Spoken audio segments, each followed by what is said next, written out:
I knew I was missing, long before they told me.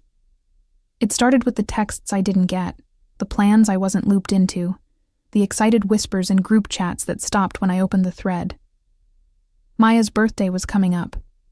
Her 30th, no less. And we'd talked for months about celebrating it big. A beach weekend, fancy hotel, champagne, the whole deal. She called me her ride or die, her forever girl. But lately she'd been quiet. Emma, on the other hand, had been loud. Posting stories with Maya every other day, tagging the group but never me, leaving me on red when I reached out.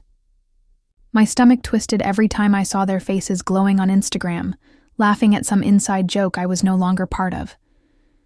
I sat on my couch one night, scrolling endlessly, heart sinking lower with every post. They were planning something, and I wasn't in it. But why? What had I done? We were supposed to be closer than this. I tried to rationalize. Maybe it's a surprise. Maybe they're waiting to loop me in.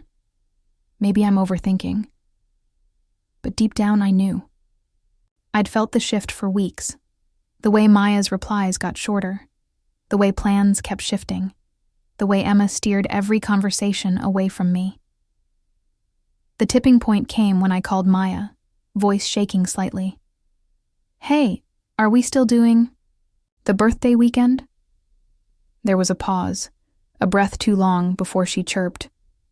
"Oh, you know, the plans kind of changed. Smaller group now, just super casual." My heart cracked. I hung up, sat in the dark, and let the silence swallow me. But something inside me refused to stay broken. I opened my email, dug through old threads, and there it was. The hotel confirmation, weeks ago, booked under my account, the one I'd offered to set up before they iced me out. I stared at the reservation, hands trembling. So they were going. They were celebrating. They just weren't taking me. And in that moment, a flicker of something sharp, something cold, settled deep in my chest. The next morning, I stared at the hotel confirmation, heart pounding, trying to convince myself it wasn't what it looked like. A girl like me should be used to it by now, right? The drifting, the quiet shifts, the little exclusions. But this was Maya. She wasn't supposed to cut me out. I paced my apartment, phone clutched in my hand. I thought about calling her again, maybe asking directly, maybe pretending I didn't feel the sting. Maybe if I stayed calm, she'd let me back in. Told myself stories to soothe the ache. Maybe Emma twisted things. Maybe Jared wanted a smaller group. Maybe it was just a misunderstanding. Maya was my best friend. She wouldn't do this to me. Would she? I scrolled through old photos, memories of us laughing over brunch, dancing at concerts, crying on each other's couches over broken hearts. My chest tightened. Surely that history counted for something. Surely it meant she'd come back, explain, apologize. I texted Olivia, my one friend outside the group. "I feel like I'm losing them." She texted back immediately, "Babe, if they're treating you like this, maybe you're better off." I stared at the message, blinking hard, unsure if I felt comforted or more alone. I clung to the tiny hope that maybe, just maybe, Maya would reach out before the weekend. Maybe she'd say, "We need you there. We can't do this without you." But the hours passed. The group chat stayed silent. The invitations never came. That night, lying in bed, I held my phone to my chest, willing a notification to appear, willing the universe to prove me wrong. But deep down, under the hope, I felt it creeping in. The cold, sharp edge of realization. They had made their choice, and it wasn't me. The weekend approached, and with every passing hour, the silence deepened like a wound. They smiled, they lied, and I let them. That phrase circled in my mind as I scrolled through Instagram, watching their posts light up my feed. There they were. Maya, Emma, Jared, the others, clinking glasses at rooftop bars, flashing beach selfies, posting birthday countdown stories with matching heart emojis. I wasn't tagged in a single one. Not a text, not a call, not even a courtesy invite. I lay on the couch, staring at the ceiling, tears stinging my eyes. My chest ached with the rawness of heartbreak, not the romantic kind, but the brutal sting of friendship betrayal. This wasn't just being left out. It was being replaced. I remembered the nights I held Maya when she sobbed over Jared's old mistakes. The countless times I backed her in fights with Emma, defended her choices, celebrated her wins. Was it all that easy to erase? To forget? I wanted to believe this was some mistake, some last-minute plan gone wrong. But the truth pressed hard against my ribs. This had been building for weeks. The shifted plans, the half-replies, the sudden closeness between Maya and Emma. I just hadn't wanted to see it. I clutched my phone, knuckles white, debating whether to send one last text. "Please, can we talk?" But a voice deep inside whispered, "Don't beg. Don't give them that power." Instead, I opened the hotel confirmation again, my eyes skimming over the details. My name on the reservation, my card on file, my email holding, it all together. The one thread they hadn't bothered to cut, the one they assumed I'd forgotten. I sat up slowly, heart pounding. They had erased me from the party, the pictures, the plans. But they had overlooked one small vital detail. And suddenly I realized I wasn't powerless. Saturday night, the photos flooded in. Maya in her birthday sash, popping champagne. Emma wrapping an arm around her, laughing into the camera. Jared kissing Maya's cheek, the whole group cheering. And me, watching from a dark, silent room, phone glowing cold in my hand. This wasn't friendship. This was exposure. They weren't just forgetting me. They were showing the world they'd moved on. No explanation, no confrontation, just a clean, gleaming cut, the kind that leaves you bleeding, but invisible. I sat on the floor, knees drawn to my chest, heart pounding with a sick mix of grief and rage. How could Maya, my Maya, do this? How could she let Emma push me out? Let the group pretend I was never part of the plan? My mind raced back through every red flag I'd ignored. The missed calls, the just us hangouts, the moments Maya's eyes darted away when I mentioned Emma. I remembered the small apologies, the soft gaslighting. "You're imagining things, Lore. Don't be so sensitive. We'll hang soon, I promise." She lied. They all lied. And the worst part? I had believed them. I had told myself to wait, to trust, to hold space for people who had already shut the door. My fingers hovered over my phone. Part of me wanted to text her, demand an explanation, scream at the unfairness, crack open the truth. But another part of me, the colder, sharper part, whispered, "Don't give them your pain. Give them your silence." I glanced, again at the hotel confirmation, my name, my card, my booking, and something inside me hardened. They might have cut me out emotionally, but logistically, they were standing on ground I still owned. My heart pounded faster, not from sadness now, but from a rising, deliberate clarity. I didn't need to beg for a place at the table. I didn't need to scream to be heard. I just needed one quiet surgical move. I sat at the table, the hotel reservation open on my laptop, fingers hovering over the cancel button.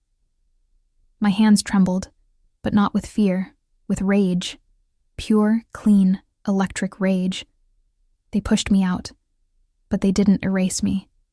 I could picture them now, sprawled across their rented suite, sipping cocktails, thinking they'd gotten away with it, thinking I was home, crying, too weak to fight back. But they didn't know the version of me they'd just created. The girl who waited for apologies, who clung to hope, who excused betrayal. She was gone. In her place was someone sharp, someone clear-eyed, someone ready to reclaim the little control she had left. I scrolled through the cancellation terms, heart pounding louder. No penalty. Full refund. No room for them to argue. No space to blame me. They had locked me out. But they'd left the keys in my hand. I laughed softly to myself. Not a happy laugh, but the kind that comes when heartbreak slips into clarity. All this time, they'd been gaslighting me, making me doubt my place, my worth. And now, they were about to learn. I was never powerless. I clicked cancel. The confirmation flashed across the screen, cold and final. My chest tightened, but I didn't cry. I smiled, because they had no idea. I printed the cancellation receipt, folded it neatly, and slipped it into an envelope. I addressed it to Maya, the girl who once called me her forever, the girl who had let Emma poison what we'd built. This wasn't about money. It wasn't even about revenge. It was about sending a message, a quiet, undeniable exposure. You left me out, but you forgot you were standing on my ground. As I sealed the envelope, my hands were steady. My heart was racing, yes, but my mind was clear. I wasn't waiting anymore. I wasn't breaking anymore. I was cutting the final thread myself. I walked to the post office the next morning, the envelope clutched in my hand, each step echoing like a decision I couldn't, and wouldn't, take back. That was the moment everything changed. I wasn't just the girl they left behind. I was the girl who knew exactly how to leave them holding nothing. As I dropped the envelope into the slot, I felt a strange calm wash over me. No shaking, no last-minute panic, no urge to pull it back. It was done. Maya would open it. She'd see the receipt, and she'd know. I had seen everything. I could picture her face, the confusion, the rising dread, the sudden realization that the perfect weekend they planned without me was unraveling because of me, that their quiet betrayal had been met with a quiet revenge they never expected. Walking home, I let the silence sink in. No text from Maya, no fake apology from Emma, no, "Are you okay?" from Jared. Of course not. They were too busy, too distracted, too sure I'd stay broken and small. But I wasn't broken. I wasn't small. And for the first time in years, I didn't need their validation to know it. I sat at my desk that afternoon, drafting a simple email to the hotel. Please confirm cancellation. The reply came within minutes. Confirmed. We apologize for any inconvenience. I leaned back, exhaling slowly. No inconvenience at all. That night, I lay in bed, scrolling through their posts again. Maya's birthday dinner. Delayed. Emma's angry story caption. Vague and defensive. Jared's sudden silence. The cracks were showing. I smiled faintly, not because I wanted them hurt, but because I wanted myself whole. I wanted to remind myself that power isn't always loud. Sometimes it's quiet, decisive, and clean.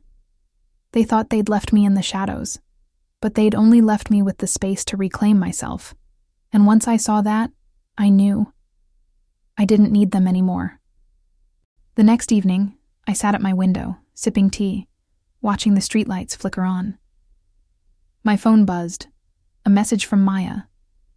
Just one line. Did you cancel the hotel? I stared at it, heart steady, fingers resting lightly on the screen.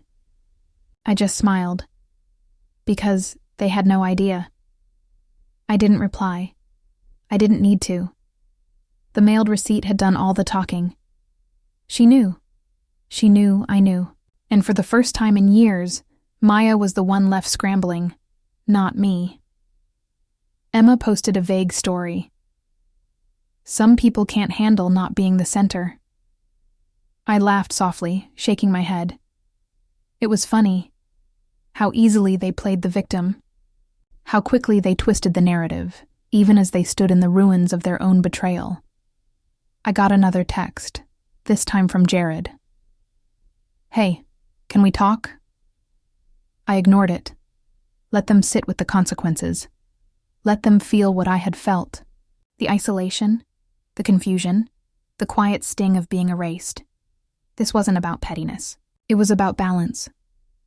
About shifting the dynamic they'd relied on for too long. They had underestimated me, painted me as emotional, dramatic, needy. But they forgot I was also sharp, resourceful, capable of silent surgical revenge. I spent the night cleaning my apartment, folding laundry, lighting candles. Simple, peaceful acts.